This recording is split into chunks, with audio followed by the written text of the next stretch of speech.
I need to know if what I feel for him is real before I can marry you, my fiancée said about her coworker. Otherwise, the wedding is off. I said, understood. The next day, I canceled everything, returned the ring, and moved out. 2 weeks into her exploration, she called in tears. I said, you made your choice. Live with it, and blocked her number. The venue contract sat on my desk at home. A thick packet of glossy pages outlining banquet options, bar packages, and a timeline that ended with happily ever after in elegant script font. In exactly 89 days, I was supposed to be standing at an altar. The thought didn't make me anxious anymore. It made me feel grounded, like I'd finally figured out the algorithm to adult life. I'd spent my Saturday afternoon researching anniversary trip options to Japan. My laptop balanced on the arm of the couch, while Emma scrolled through wedding dress alterations on her phone at the other end. The quiet between us felt natural, the kind of comfortable silence you build after 6 years together. But when I looked up from cherry blossom forecasts, I saw something different in her posture. Her shoulders were rigid. Her thumb wasn't scrolling, it was hovering, frozen over the screen. She was holding something back. Everything okay with the dress? I asked, closing my laptop. She startled like I'd caught her stealing. Yeah, it's fine. Just, bridal stuff. I smiled. Is this about the veil again? Because I promise, whatever you choose will be perfect. She didn't return the smile. She set her phone down with deliberate care and turned to face me fully, tucking one leg under her body. Her expression was strange, a mix of determination and something that looked almost like pity. That's when the first thread of unease pulled tight in my chest. Ryan, we need to have a serious conversation. About the wedding. About everything. The air in the room changed. It got heavier, thicker. Okay, I said slowly. What's going on? Is it your family? The budget? She shook her head. It's not logistical. It's bigger than that. It's about feelings. About certainty. Certainty. The word hung between us like a diagnosis. I'm certain about you, I said carefully. I thought you were too. Her eyes filled with tears, but they didn't fall. They just sat there, glassy and unblinking. That's the problem, Ryan. I don't know if I am. And I can't walk down that aisle with this doubt eating me alive. My heart started to beat faster. Not panic, not yet. Just a warning signal. What doubt? What are you talking about? She took a shaky breath. Daniel. From my team at work. I knew Daniel. Tall, British accent. Always had some clever comment in the Slack channels Emma would read aloud to me. They've been working closely on a major project for the last 4 months. Late nights, weekend sprints, constant communication. I'd joked about her work husband once. She hadn't laughed. What about him? My voice came out flat. She twisted her engagement ring around her finger. My grandmother's ring, reset with a new band. I've developed feelings for him. Real feelings. And I don't know what to do with them. The room tilted, just slightly, like the floor had become uneven. You have feelings for Daniel. I repeated it back to her, trying to make it make sense. Yes. Her voice was barely a whisper. But I don't know if they're real or just, I don't know, infatuation. A crush. Wedding jitters manifesting as attraction to someone new and exciting. I can't tell. The woman I'd been planning a future with, who I'd supported through a career change, whose family I'd spent every holiday with for the last 6 years, was sitting on our couch telling me she had feelings for another man. And she seemed to expect me to, what? Console her? So you won't break up? I said. It wasn't a question. It was me trying to find solid ground. No. She reached for my hand, but I pulled it back. Ryan, no. I don't want to break up. I love you. You're my best friend. You're safe and stable and good. But I need to know if what I'm feeling for Daniel is just a fantasy or if it's something real. Something I'd regret not exploring. The words landed like stones. Safe, stable, good. The participation trophy of romantic descriptors. What exactly are you asking me, Emma? She leaned forward, her eyes pleading. I'm asking for a pause, a break, just a few weeks, maybe a month. I need to spend time with Daniel outside of work. See if these feelings are substantial or if they're just because we've been in this pressure cooker project together. If I explore it and it turns out to be nothing, then I'll know. I'll come back to you certain, completely certain, and we can move forward with a wedding stronger than ever. I felt something cold and sharp settle in my chest. Not heartbreak, not yet. Something closer to clarity. You want me to wait while you date another man? It's not dating, she said quickly, defensively. It's exploratory. It's me figuring out my own heart so I don't bring doubt into our marriage. Don't you want a wife who is absolutely sure about you? Who chose you after knowing what else is out there? There it was, the core of her logic. I was a choice to be validated against other options.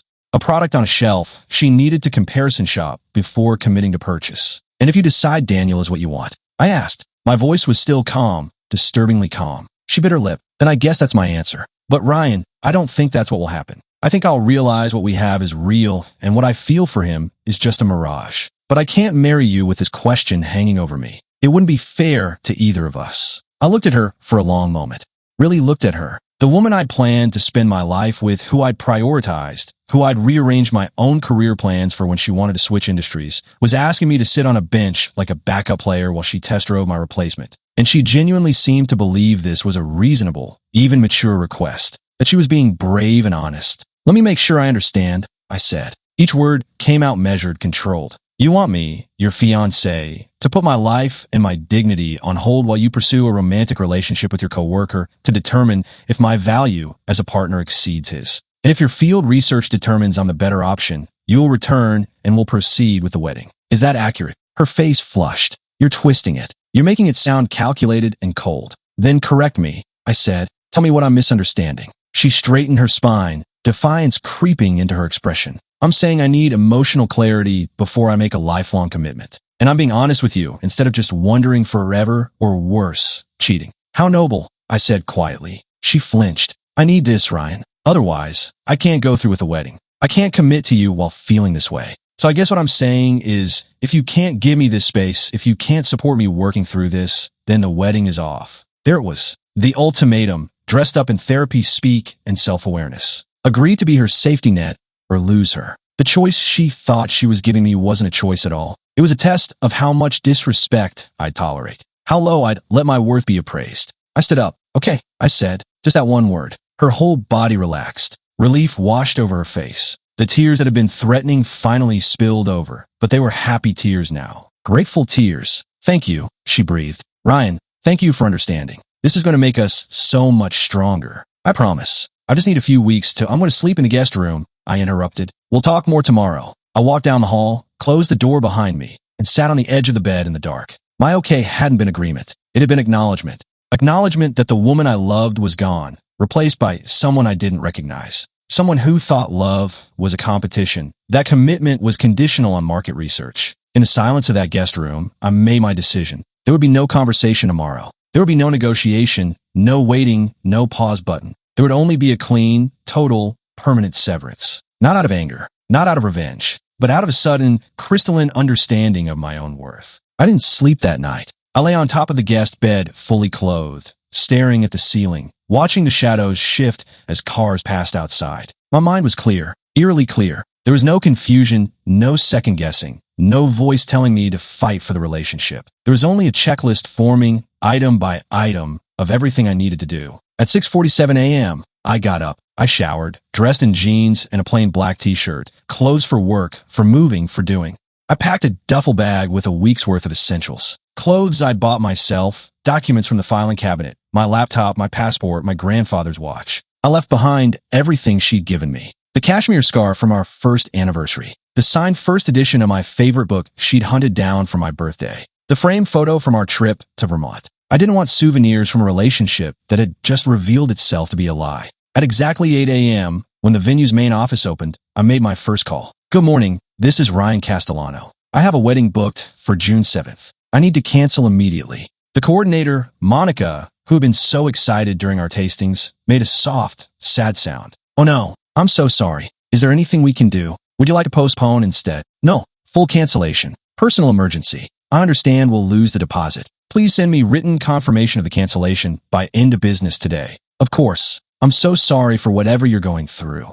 Thank you. I hung up and moved to the next call. The caterer, the florist, the photographer, the DJ. One by one, I dismantled the wedding. I was calm, polite, efficient. I cited a vague family emergency. I accepted every penalty, every lost deposit, every non-refundable fee without argument. Money didn't matter. Freedom from the performance, from the humiliation of a wedding built on a foundation of, let me make sure you're good enough first, was priceless. The ring was last. I drove to the jeweler in the late morning, the same man who had helped me design the reset 2 years ago. He looked at me with recognition that slowly shifted to concern when I placed the velvet box on the counter. I need to process a return. His face fell. I'm sorry to see this, son. What's your return policy? He pulled up my account, his movement slow, respectful. When he handed me the credit slip, a fraction of what I'd paid returned to my card, he said, relationships are hard, but the right one won't feel like this. I think I just dodged a lifetime of this, I replied. Back at the apartment, I moved quickly. I packed 2 more boxes, my books, my tools, my winter coats, things that were unquestionably mine.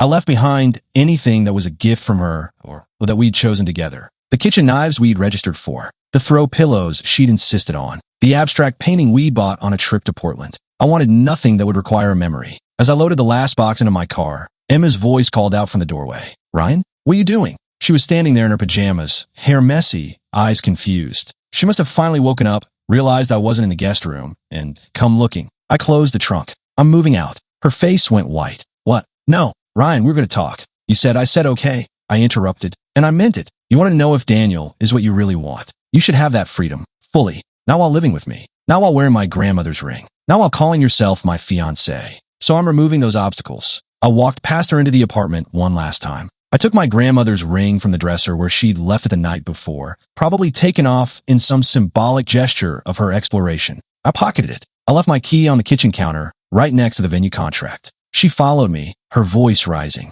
You're breaking up with me? You broke up with us when you decided I was a placeholder until you figured out if someone better existed. I said, my voice still calm. I'm just making it official. The wedding is canceled. The vendors are notified. This apartment is yours. The lease is in your name. I'll have my lawyer reach out about any shared assets. But honestly, there's not much. Ryan, stop. Her voice cracked. You're not listening. I just needed time to think to be sure. This doesn't mean I don't love you. I turned to look at her one last time. The problem, Emma, is that I was already sure. I didn't need to audition other options to know you were my choice. The fact that you do tells me everything I need to know about how you value me. And I value myself too much to accept that. Her face crumpled. Please don't do this. We can work through this. There's nothing to work through. You told me what you need. I'm giving you the space to pursue it. Fully. Freely. Without me waiting in the wings like some kind of consolation prize. I hope you find what you're looking for. I walked out. I didn't look back. The door clicked shut behind me, and the sound of it, so final, so clean, felt like the first full breath I'd taken in 12 hours. My new place was a short-term rental, a furnished one-bedroom in a building downtown I'd found that morning on my phone. Bland, neutral, clean. It smelled like fresh paint and someone else's life. I set my duffel bag down on the floor and sat on the edge of the sofa. That's when my phone started vibrating. Emma's name lit up the screen. I watched it buzz until it stopped. 30 seconds later, it started again. I powered the phone off. I sat in the silence. It wasn't empty. It was full of possibility, of reclaimed space, of a future that was now entirely mine to shape. I'd chosen me, and for the first time in a long time, that felt like enough. The first week was strange. Not painful strange, like living in a snow globe that had just been shaken, everything suspended and weightless. I went to work, came home to the rental, ordered takeout, and existed in a kind of neutral stillness. I didn't turn my phone back on for 3 days. When I finally did, the screen flooded with notifications. Texts, missed calls, voicemails, all from Emma. I didn't open them. I scrolled past them like they were spam. I blocked her number, then her email, then her social media. Not out of anger, but out of necessity. There was no conversation to be had. She'd made her choice. I'd made mine. The door was closed. My parents called. I answered that one. The wedding's off. I said before my mom could even ask how I was. Emma and I are done. I'm fine. I'm safe. I'll explain more later, but I need some space right now. There was a pause. Then my dad's voice, steady and certain. You need anything, you call. Doesn't matter when. Thanks, Dad. I'm in it. Work became an anchor. There was a project I'd been half focused on for months, always pushed aside for wedding planning, for Emma's schedule, for the endless logistics of merging two lives. Now, with nothing but time and focus, I poured myself into it. My manager noticed. This is exceptional work, Ryan. I don't know what changed, but keep it up. What had changed was that my energy was my own again. I started running in the mornings, something I'd let slide when Emma said it disrupted her sleep schedule when I'd shower afterward. Now I ran at dawn, came home exhausted and clear-headed, and started my day like I'd already won something. I read books I've been meaning to get to. I cooked meals I actually wanted to eat, spicy and experimental, things Emma would have wrinkled her nose at. I bought a ridiculously expensive coffee maker and learned how to use it properly. Small acts of reclaiming my space, my preferences, my life. 2 weeks in, curiosity got the better of me. Not about Emma, but about what narrative she'd spun. I unblocked her number temporarily, just to see the damage. The messages loaded in a cascade. Week 1, Ryan, please. We need to talk. You can't just throw away 6 years. I made a mistake. I see that now. Call me. Week 2, I ended it. I told Daniel I can't do this. It was a stupid moment of panic. Wedding stress. I don't have feelings for him. I have feelings for you. Please come home. Week 3, your mom called me. She won't tell me where you are. Ryan, please. I'm sorry. I'm so sorry. I'll do anything. I read them with the detachment of someone reading a weather report. Facts. Data. No emotional pull. No temptation. Then I scrolled to the voicemails. The first few were pleading, thick with tears. The later ones had an edge to them, a sharpness creeping in. The final one, left at 11:43 p.m. 2 nights ago, was different. Her voice was cold, clipped. You know what, Ryan? Maybe I dodged a bullet. If this is how you handle conflict, by running away and ghosting me, then maybe we weren't meant to be. You're acting like a child. I was trying to be honest, trying to make sure we had a strong foundation, and you punished me for it. You're cruel, and I'm done chasing you. I saved the voicemail, not to hurt myself with it, but as evidence. Evidence that the mask had fully slipped. She'd moved through the stages of grief over losing her safety net and landed on anger. Good. Anger was honest. I blocked her number again, this time with a finality that felt like closing a book. The gallery opening was Mark's idea. His girlfriend was showing her photography in a group exhibit, moody black and white landscapes that felt like emotional gut punches. You've been a hermit long enough, Mark said over beers one night. Come out. Be social. Remember what it's like to exist in the world. He was right. I'd rebuilt my equilibrium. I'd reclaimed my space. Now it was time to step back into life. Not as someone healing, but as someone whole. The gallery was a converted warehouse, white walls and polished concrete, filled with the low hum of a Friday night crowd. I wandered with a glass of wine that tasted like oak and earth, studying the photographs, letting the art wash over me without needing to articulate why it moved me. That's when I saw her. Emma was standing near a sculpture in the corner, a twisted piece of metal that looked like it was mid-collapse. She was with a friend I vaguely recognized, and she looked smaller somehow, thinner.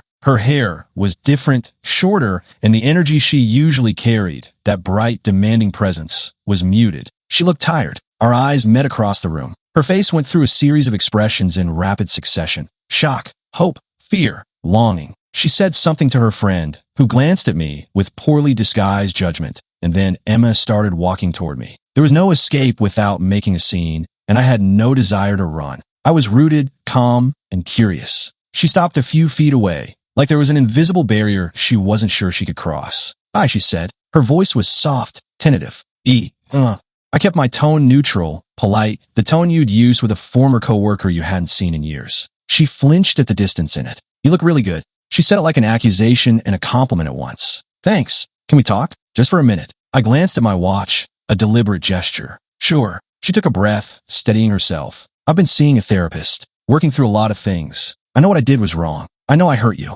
And I'm sorry. Truly, deeply sorry. I listened. I didn't interrupt, didn't react. When she paused, waiting for me to fill the silence, I just nodded. I ended things with Daniel before they even really started. She continued, her words coming faster now. It was a fantasy, a stupid, selfish fantasy. I was scared of commitment, scared of making the wrong choice, and I projected all of that onto you. You didn't deserve that. No, I agreed. I didn't. Hope flickered across her face. She stepped closer. So, is there any chance? Any possibility that we could talk? Really talk? Maybe try again. I took a slow sip of my wine, letting the question sit between us. Then I set the glass down on a nearby table and looked at her directly. Emma, I appreciate the apology. I really do. And I'm glad you're working on yourself. But the answer is no. Her face fell. Ryan, please. I know I was wrong. I've learned from this. I'm not that person anymore. Maybe you're not, I said. But I'm a different person now, too. And the person I am now has learned something important. I learned that I will never again tie my worth to someone else's inability to recognize it.